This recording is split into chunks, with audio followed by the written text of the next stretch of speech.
안녕하세요. 책 읽어주는 남자 채널 북스입니다. 오늘 소개드릴 책은 설국이라는 제목의 일본 소설이고요.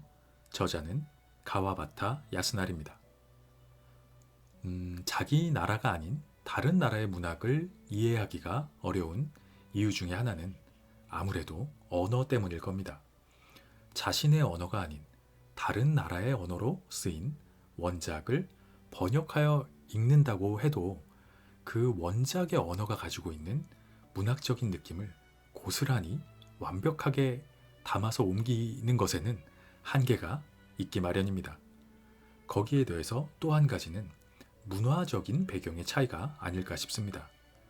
각 나라나 지역이 가지고 있는 고유의 정서와 문화가 있기 때문에 그곳에서 나고 자란 사람이 아니면 고스란히 그 느낌을 완벽하게 알기는 사실 쉽지가 않습니다. 그래서 저 개인적으로는 남미 쪽 문학이나 아프리카 문학 이런 것들은 왠지 공감대가 좀 떨어지는 느낌을 받기도 합니다.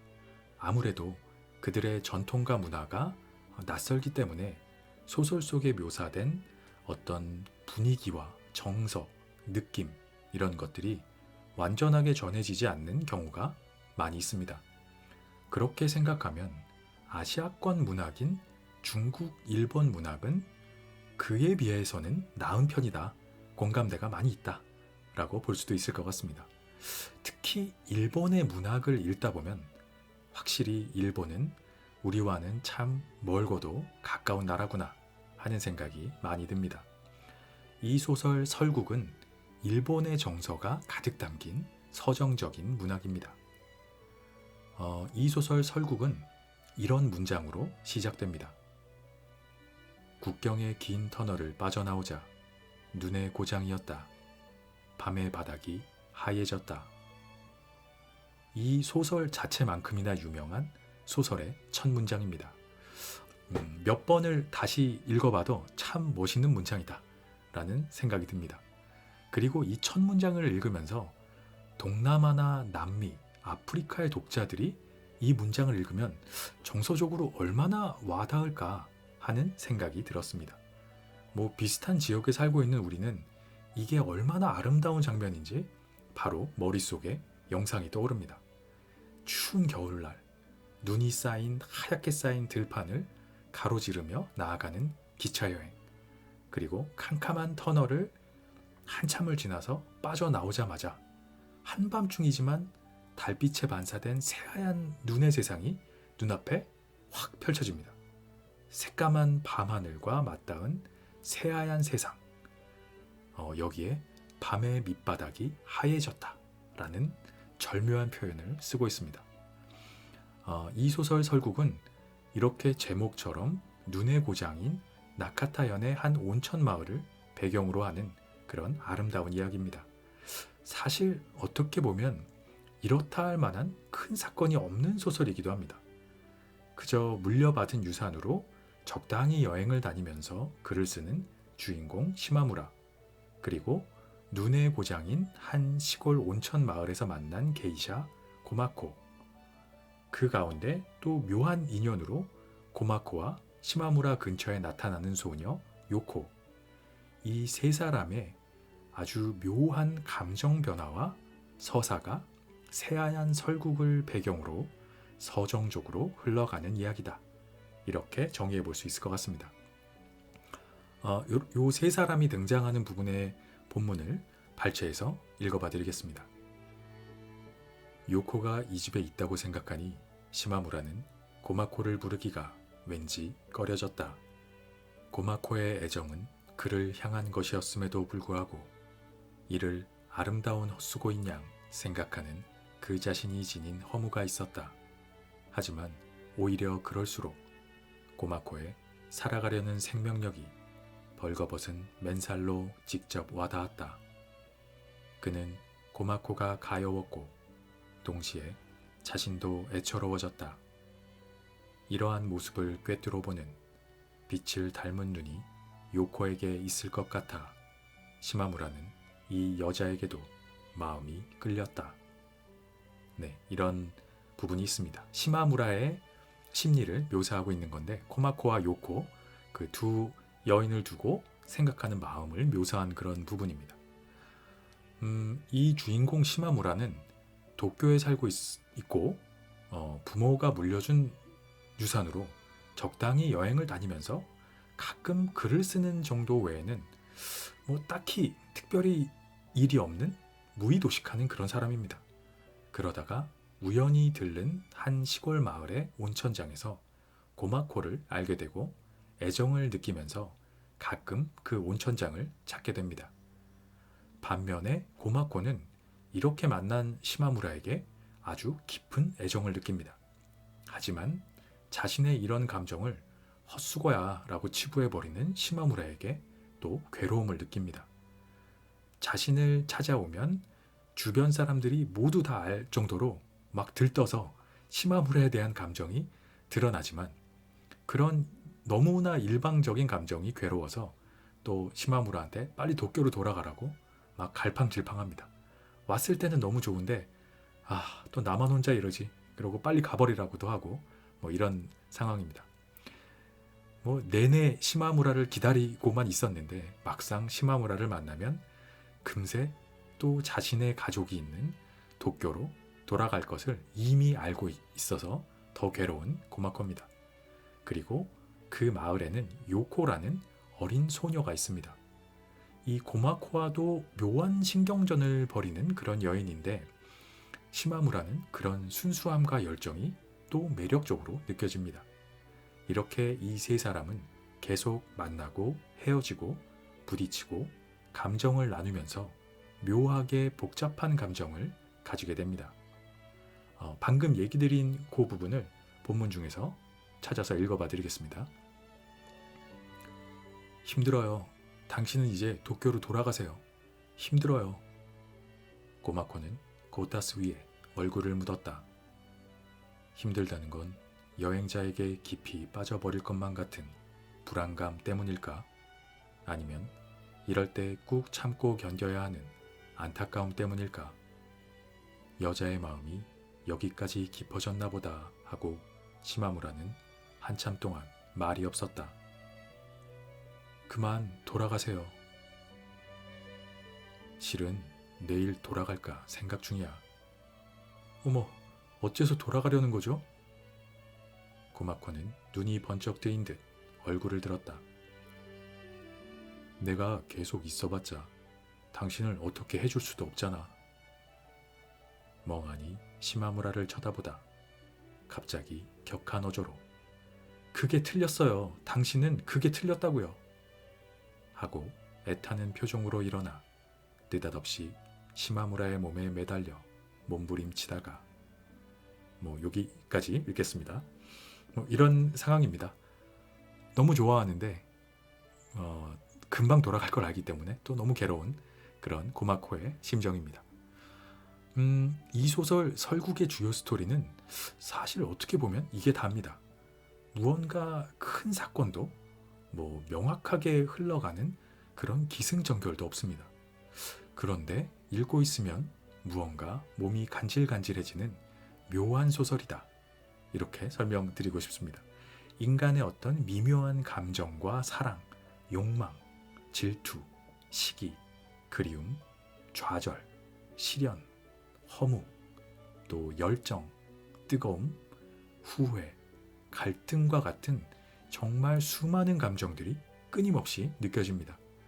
그들의 사이에 있는 어떤 그 기류에 몰입하게 되는 그런 이야기입니다. 이 소설 설국의 작가인 가와바타 야스나리는 1968년 노벨 문학상을 수상한 일본의 작가입니다. 특히 이 작품은 가와바타 문학이 정점에 도달한 근대 일본 서정소설의 고전, 이렇게 불리는 작품입니다. 어떤 상징성이 있는 작품이라고 할 수 있죠. 이 소설 설국을 읽고 나면 왜 그의 작품이 서정문학이라고 불리는지 잘 알 수가 있습니다. 이 문장과 문체 자체가 주는 아름다움과 서정성, 그리고 그가 묘사하는 서정적인 자연의 아름다움과 인간의 감정들이 최고의 수준으로 표현되어 있습니다. 꼭 한번 읽어보시기를 추천드리는 노벨 문학상 수상 작가의 작품입니다. 설국 카와바타 야스나리 지음. 국경의 긴 터널을 빠져나오자 눈의 고장이었다. 밤의 밑바닥이 하얘졌다. 신호소에 기차가 멈춰섰다. 건너편 자리에서 처녀가 다가와 시마무라 앞의 유리창을 열어젖혔다. 차가운 눈기운이 흘러들어왔다. 처녀는 창문 가득 몸을 내밀어 멀리 외치듯 역장님! 역장님! 등을 들고 천천히 눈을 밟으며 온 남자는 목도리로 콧등까지 감싸고 귀는 모자에 달린 털가죽을 내려덮고 있었다. 벌써 저렇게 추워졌나? 하고 시마무라가 밖을 내다보니 철도의 관사인 듯한 가건물이 산기슭에 을씨년스럽게 흩어져 있을 뿐 하얀 눈빛은 거기까지 채 닿기도 전에 어둠에 삼켜지고 있었다. 역장님, 저예요. 안녕하셨어요? 오, 요코양 아닌가? 이제 돌아오는 게로군. 다시 쌀쌀해졌는걸. 제 동생이 이번에 여기서 일하게 되었다죠? 폐를 끼치겠네요. 이런 곳은 얼마 안 가 적적해서 못 견딜 거야. 젊은 사람이 안 됐어. 아직 어린애니까 역장님께서 잘 이끌어주세요. 정말 부탁드려요. 염려 마라. 열심히 일하고 있는걸. 앞으로 바빠질 거야. 작년에 눈이 많이 왔어. 눈사태가 자주 나는 바람에 기차가 오도 가도 못해서 마을 사람들도 승객들을 대접하느라 엄청 바빴었지. 역장님께서는 굉장히 두껍게 껴입으셨네요. 동생 편지엔 아직 조끼도 입지 않았다고 쓰여 있던데요. 난 옷을 4벌이나 껴입었다네. 젊은이들은 추우면 술만 마셔야 된다니까. 그러고는 저기서 나뒹굴고 있다고. 감기에 걸려서 말이야. 역장은 관사 쪽으로 손에 든 등을 흔들어 보였다. 제 동생도 술을 마시나요? 아니. 역장님, 벌써 돌아가는 길이세요? 난 다쳐서 병원에 다니는 중이야. 어머, 저런. 일본 옷에 외투 차림인 역장은 추운 데서 나누는 대화를 어서 끝내고 싶은 듯 곧 뒷모습을 보이며 그럼 조심해서 가요. 역장님, 제 동생은 지금 나와 있지 않나요? 요코는 눈 위를 두리번거리며 역장님, 동생을 잘 돌봐주세요. 부탁이에요. 슬프도록 아름다운 목소리였다. 높은 울림이 고스란히 밤의 눈을 통해 메아리쳐 오는 듯했다. 기차가 움직이기 시작했는데도 그녀는 차창에서 몸을 떼지 않았다. 그러다가 선로 옆을 걷고 있는 역장에게 가까워지자 역장님, 이번 휴가 때 집에 다녀가라고 제 동생에게 전해주세요. 알았네.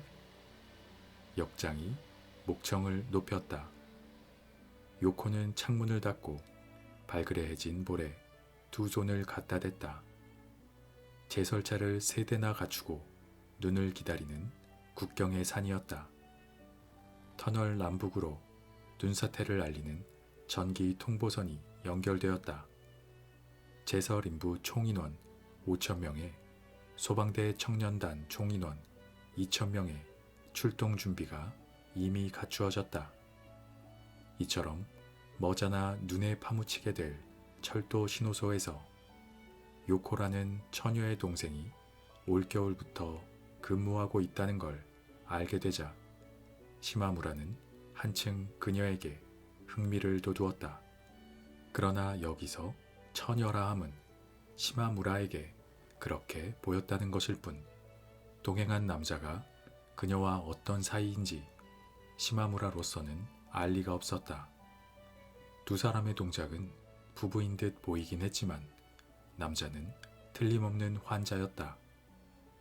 환자를 상대하다 보면 쉽게 남녀 사이의 거리감이 느슨해지고 정성껏 보살피면 보살필수록 부부처럼 보이는 법이다. 실제로 자신보다 연상인 남자를 돌보는 여자의 앳된 모성애는 먼 발치에서 바라보면 부부로도 여겨질 것이다.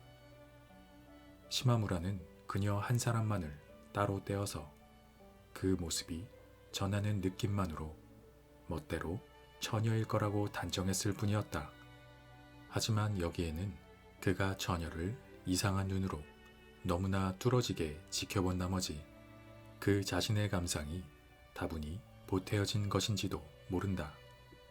벌써 3시간도 전의 일로 시마무라는 지루함을 달래기 위해 왼쪽 집게 손가락을 이리저리 움직여 바라보며 결국 이 손가락만이 지금 만나러 가는 여자를 생생하게 기억하고 있군.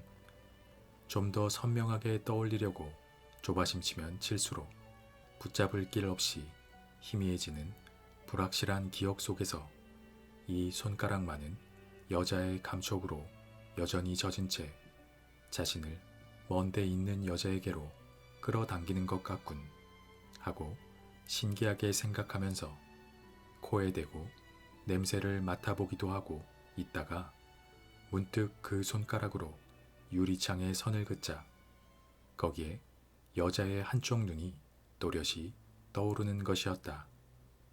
그는 깜짝 놀라 소리를 지를 뻔했다. 그러나 이는 그가 마음을 먼데 두고 있었던 탓으로 정신을 가다듬고 보니 아무것도 아닌 그저 건너편 좌석의 여자가 비쳤던 것뿐이었다.